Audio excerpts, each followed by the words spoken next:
আমি চিৎকার করে কাঁদিতে চাই। 2 দিনের ভারী বৃষ্টিতে প্রকৃতির কি বিচিত্র খেলা, মাথার ঘাম পায়ে ফেলে যে সোনালি স্বপ্নের চাষ করল কৃষক।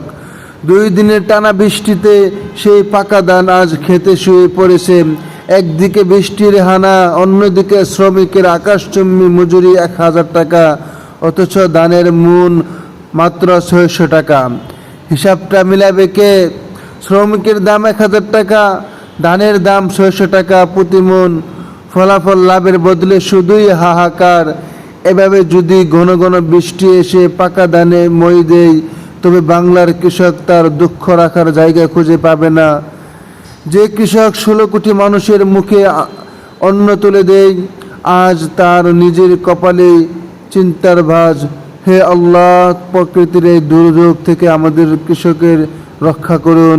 ধানের ন্যায্য মূল্য আর সোনালী রোদ, এটুকুই তো এখন কৃষকের প্রার্থনা।